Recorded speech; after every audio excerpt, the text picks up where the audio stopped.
Salut, c'est Vince, j'espère que tu vas bien. Aujourd'hui, on va voir 5 manières d'améliorer ton workflow. Lamusicien.fr, oulala, c'est sexy. Alors, on continue la petite série sur le workflow. Je te rappelle que j'ai sorti une nouvelle formation qui s'appelle Workflow Efficace où on aborde toutes ces questions en profondeur. Le lien est dans la description, je te laisse découvrir ça. C'est toujours important de faire sa pub au début parce que les gens ne regardent pas forcément jusqu'au bout. Premier point à développer, bloquer du temps. Ça paraît bête, mais la gestion du temps, c'est un des trucs les plus difficiles quand on produit sa musique, quand on crée quelque chose. Il faut apprendre à se donner du temps, il faut, si tu veux, discipliner le calendrier qu'on se donne, et donc il faut se bloquer des plages de temps. Ça ne veut pas forcément dire que tu dois nécessairement te faire des sessions sur une semaine non-stop ou je sais pas quoi, tu vois, ou tout un week-end. Faut trouver le rythme qui te convient. Ce que je remarque, c'est qu'en général, je fais rien de réellement bon en dessous de 3 heures de temps. Tu peux trouver des idées, tu peux développer des choses sans souci, juste en bossant peut-être 1 heure par jour, mais il faut quand même un certain temps pour rentrer un peu dans le game, pour être dedans, pour se motiver, pour se rapprocher de cet état de flow où les choses sont fluides et tout, et donc pour être un peu en phase. Donc si tu te laisses pas suffisamment de temps, ça risque d'être un peu compliqué de vraiment rentrer dans la musique et d'être un peu en accord avec toi-même. Un des trucs que je remarque notamment quand je commence un morceau, 1 fois sur 2 on va dire, ma première idée n'est jamais la bonne. Sauf qu'une première idée, pour la développer, faut se laisser quand même un certain temps. Parfois ça peut prendre 1 demi-heure, 1 heure, 2 heures même. Avant de se rendre compte que en fait ça nous inspire pas plus que ça. Et très souvent la première idée a souvent fait naître une deuxième idée. Et c'est, en tout cas dans mon cas, assez souvent la deuxième idée qui en fait est beaucoup plus valable que la première. Et seulement si je ne me laisse pas suffisamment de temps, je peux pas comme ça trouver cette deuxième idée et ensuite aller la développer. Donc je pense que c'est important de se donner au moins, voilà, quand tu t'y mets, se donner au moins 2 heures. Je pense que c'est un minimum pour vraiment, à mon sens, pondre quelque chose de valable. Et puis ensuite se ménager évidemment des temps de pause. Ça aussi c'est une discipline qui est importante à avoir.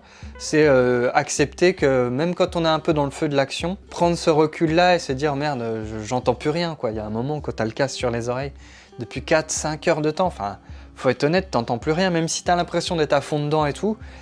Au final, t'es plus très productif parce que t'entends moins bien les choses, t'as 50 000 idées en tête et tout, et du coup t'es trop dedans quoi. Donc faut apprendre à se discipliner là-dessus. Quand j'ai fait l'EP là, de 39 heures, je me sers souvent de cet exemple en ce moment parce que c'est assez illustratif de comment en tout cas moi je vis la créativité et tout. Ça a duré 39 heures, mais 39 heures étalées au final sur principalement le week-end, puis ensuite sur la semaine. Et du coup j'ai travaillé beaucoup par phase de 3-4 heures. Tout le week-end, je bossais 3-4 heures de temps non-stop. Puis ensuite, je m'arrêtais 1, 2, 3 heures. Et puis, je m'y remettais, tu vois. Et je faisais un peu cette espèce d'aller-retour entre les phases où tu es à fond et les phases où tu arrêtes tout et tu fais autre chose. Tu te mates une série, tu te fais à bouffer, tu sors te balader, tu vas boire une bière, peu importe. Mais du coup, tu fais comme ça, tu compartimentes un peu les choses pour un peu laisser à ton esprit le temps de se reposer. Et c'est une vraie erreur de débutant que de penser que la réponse est forcément au bout et qu'il faut te pousser quoi. Non, à un moment, la réponse, elle apparaît juste après 2 heures de pause, quand tu reviens, t'as fait autre chose, tu reviens et tu entends différemment ta musique et tu entends autre chose. Et c'est souvent la clé qui déverrouille le problème là où tu étais bloqué. Donc voilà, maîtrise un peu le temps, bloque du temps, apprends à gérer ton temps. La deuxième chose, c'est l'environnement. Comme tu le vois, moi je suis assez bordélique. Je peux pas te faire des super plans sur mon studio, super clean, etc. Tu sais, en mode les studios avec les MacBooks et tout, où tu as juste une plante Ikea en plastique et un Mac et rien d'autre, et un stylo bien mis mais légèrement de travers et un petit calepin. Moi c'est pas ça, je suis un peu bordélique, mais il faut être honnête, que tu sois bordélique ou non, on aspire tous quand même à un environnement de travail assez clean. On a envie d'avoir un studio voilà, où tout est quand même rangé et à portée de main. La maîtrise de l'environnement, c'est quelque chose, c'est à multiples tiroirs si tu veux, donc tu as déjà l'environnement de travail, ne serait-ce que la pièce dans laquelle tu bosses, tu vois. Moi, je bosse dans mon salon, c'est pas du tout l'idéal, mais bon, c'est comme ça, j'ai pas le luxe d'avoir une pièce dédiée à la musique. Donc déjà, rien qu'avoir une pièce dédiée à la musique, c'est déjà un cap énorme, quoi. Et puis ensuite, bah, c'est dans la manière dont ton studio est organisé, tes éléments, est-ce que tu as besoin de brancher les choses ou pas? Est-ce que tu as besoin d'à chaque fois de rebrancher ton ordi, de rebrancher ton écran, d'allumer des trucs? Si tu as juste à aller dans ton studio, d'appuyer sur une multiprise pour tout allumer, tu vas gagner quand même du temps. Si tous tes instruments sont déjà pré-câblés, pré-branchés, sans même parler d'avoir un patch bay ou je sais pas quoi, tu vas juste avoir une carte son avec assez d'entrée qui correspond à tes besoins et où tu sais que tout est branché, tu as juste à tourner le potard de gain et roule ma poule, tu vois. Ça, c'est des vraies questions à se poser. Comment est-ce que tu es organisé? Puis ensuite, au-delà encore de ton studio, c'est comment dans ton ordinateur, par exemple, les choses sont organisées, tes projets sont sauvegardés, tes samples sont organisés. Comment aussi dans tes sessions même, tu es organisé. Est-ce que tu prends le temps de renommer tes pistes au fur et à mesure? Est-ce que tu prends le temps de coloriser tes pistes? Est-ce que tu prends le temps, je sais pas, de te mettre des repères et tout? Moi, je sais par exemple des repères, j'en mets pas. Mais je sais que des gens qui peuvent pas s'en passer, voilà.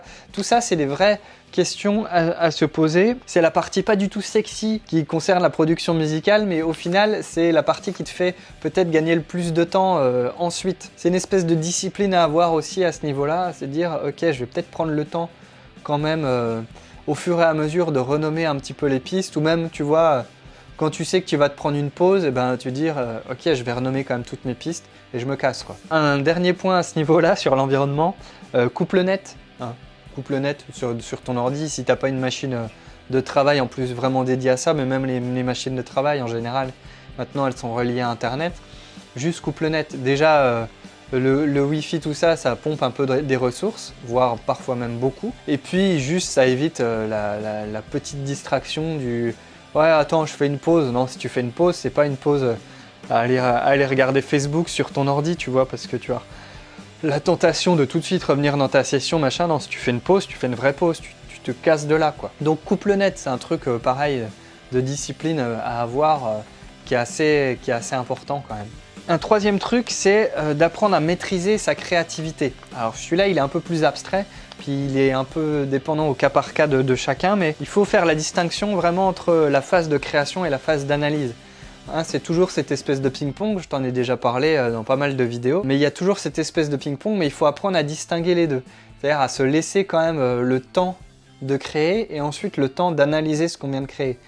Mais en général, il faut quand même discipliner ça dans le sens où la phase d'analyse ne doit pas prendre le pas sur la phase de créativité, sinon tu passes ton temps à te renifler le cul, quoi. Je suis désolé pour l'image, mais c'est un peu ça, quoi. À un moment, il faut arrêter de trop théoriser les choses et il faut juste poser des idées. Et tu prends ce recul et tu scannes très vite, quoi. Est-ce que ça me plaît? Oui, je continue. Est-ce que ça me plaît pas? Non. Ok, qu'est-ce que je peux améliorer? En fait, c'est pas du tout la bonne idée. Ok, en fait, la mélodie, elle est pas mal, mais il y a une ou deux notes qui me gênent. Voilà, tu peux préciser les choses. Tu vois, ces questions-là, mais il y a une espèce de ping-pong mental, mais il faut apprendre à compartimenter quand même un minimum la phase créative et la phase d'analyse. C'est super important, sinon tu vas vraiment t'y perdre. Tu peux également, pour un peu améliorer ton workflow, tu peux parfois changer ta manière de bosser aussi. D'une manière générale, on a tendance à commencer nos morceaux par l'intro. Pourquoi pas le commencer par le refrain, par exemple? Tu commences par faire tes morceaux sans arrêt, peut-être par une rythmique ou par, je sais pas, une grille d'accords. Fais différemment. Commence peut-être par la mélodie, commence par un sample. Commence d'une manière inhabituelle, tu vois. Ça va t'amener, si tu veux, dans une autre manière de faire et ça va compléter aussi ton workflow. L'idée, c'est pas de complètement rebattre les cartes et de faire de la musique totalement différemment de ce que tu as l'habitude de faire, mais c'est d'ouvrir une autre porte et de voir si ça nourrit aussi ton workflow et si ça nourrit ta créativité. C'est un truc qui paraît con, mais juste faire les choses légèrement différemment, ça ouvre quand même pas mal de perspectives. Tu peux aussi, dans cette idée de maîtriser ta créativité, utiliser un minimum d'outils, mais les utiliser bien. Ça paraît bête, mais essaie de te faire un morceau avec 5, 10 pistes maxi. Essaie de faire ça, c'est un vrai défi. C'est pas forcément évident de faire un truc bien avec peu d'éléments. Pour moi, c'est un des véritables enjeux et je m'inclus vraiment dedans. C'est un vrai cap à passer, tu vois, et un vrai cap en termes de qualité.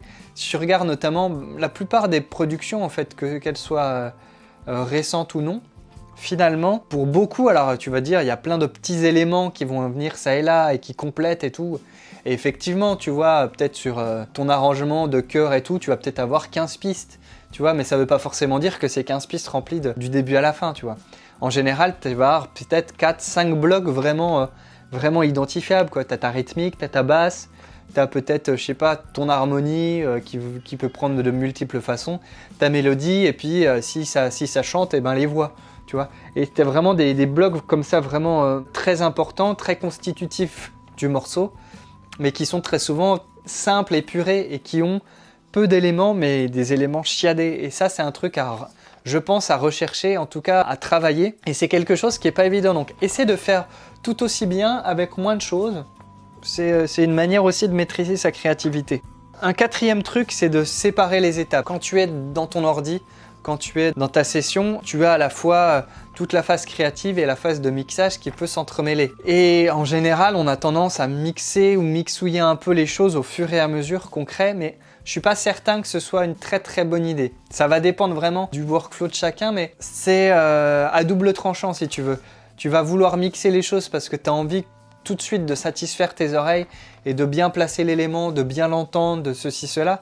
Sauf que tout le temps que tu vas perdre à essayer de faire sonner un élément, bah, c'est pas un temps que tu vas passer à créer peut-être 1, 2, 3, 10 éléments nouveaux pour ton morceau et donc à faire progresser ton morceau.